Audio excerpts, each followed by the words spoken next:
Welcome back to my channel Rudy Konsultan, channel yang membahas tentang informasi perpajakan dan tutorial tentang aplikasi perpajakan. Di video kali ini Rudy Konsultan mau membahas tentang hal-hal yang perlu diperhatikan bagi wajib pajak saat membuat faktur pajak pengganti.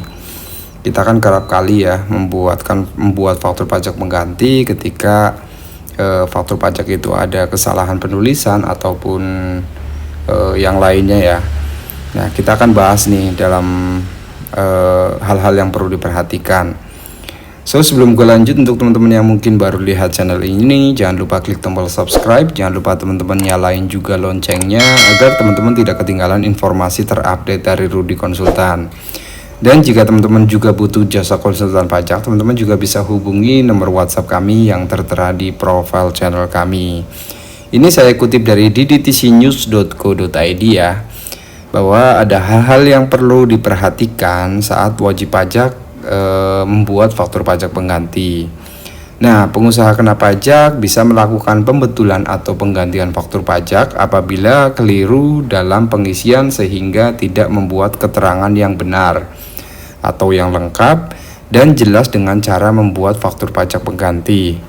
Merujuk pada pasal 22 ayat 2 Peraturan Ditjen Pajak Per nomor 03/PJ tahun 2022, tata cara pembuatan faktur pajak pengganti tercantum dalam huruf C yang merupakan bagian yang tidak terpisahkan dari per ini atau peraturan ini ya. Nah, kutipannya adalah pembuatan faktur pajak pengganti dapat dilakukan sepanjang terhadap SPT masa PPN masa pajak dilaporkannya.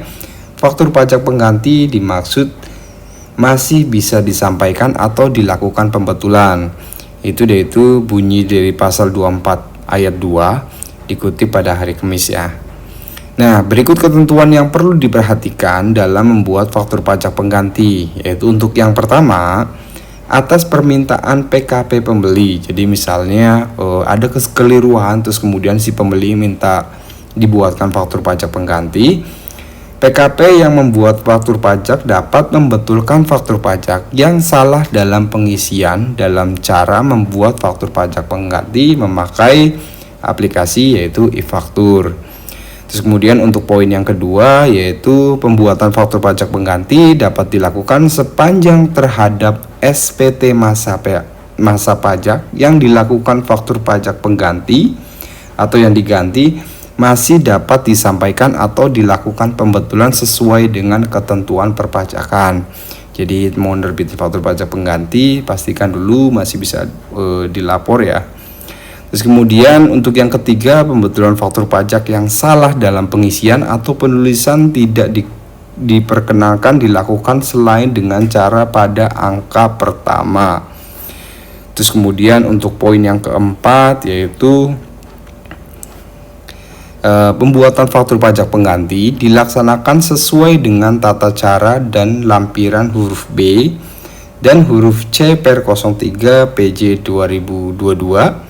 Yaitu untuk yang kelima, yaitu faktur pajak pengganti diisi berdasarkan keterangan yang sebenarnya atau yang sesungguhnya. Jika memang faktur pajak normalnya salah terus kemudian mau menerbitkan pengganti, pastikan dulu teman-teman cek dulu bahwa si pembelinya, atau mungkin teman-teman bisa preview dulu, terus kemudian preview tersebut bisa sampaikan ke pembeli sesuai dengan yang dia mau ya. Jadi ketika sudah sesuai, jadi tidak membuat faktur pajak pengganti sampai berulang-ulang kali ya.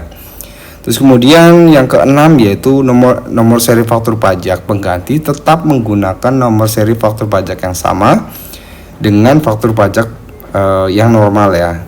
Nah, untuk poin yang ketujuh, tanggal faktur pajak pengganti diisi dengan tanggal pada saat faktur pengganti dibuat.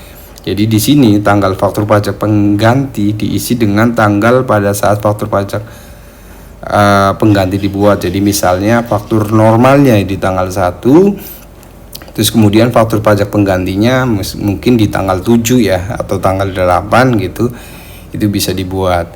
Nah, terus kemudian ke-8, dalam hal PKP yang menyerahkan BKP atau barang kena pajak atau JKP jasa kena pajak telah melaporkan faktur pajak pengganti dalam SPT PPN sebagai faktur pajak keluaran, maka PKP yang dimaksud harus melakukan pembetulan SPT masa PPN. Jadi misalnya teman-teman faktur normalnya di bulan 4, terus kemudian faktur pajak penggantinya di bulan 5, maka teman-teman wajib melakukan pembetulan ya. Terus kemudian yang ke-9 yaitu dalam hal PKP, pembeli baik KP atau barang kena pajak atau penerima JKP jasa kena pajak yang telah melaporkan faktur pajak yang diganti dalam SPT masa PPN sebagai faktur pajak yang dimasukkan, maka PKP dimaksud harus melakukan pembetulan SPT masa PPN. Ini hampir sama dengan poin 8 ya. Jadi si penerima JKP-nya atau si pembelinya juga harus melakukan pembetulan. Terus kemudian ke-10, faktur pajak pengganti dilaporkan dalam SPT masa PPN pada masa pajak yang sama dengan masa pajak yang dilaporkan faktur pajak yang diganti, dengan mencantumkan nilai dan keterangan yang sebenarnya atau yang sesungguhnya. Jadi misalnya faktur pajak penggantinya muncul di bulan 5, maka si lawan transaksi atau si pembeli juga harus mengkreditannya di bulan yang sama ya, maksudnya di bulan yang sama dengan yang dilaporkan si penjual. Jadi penjual mengeluarkan faktur pajak pengganti di bulan 5, maka si pembeli wajib mengkreditkannya di bulan 5 juga.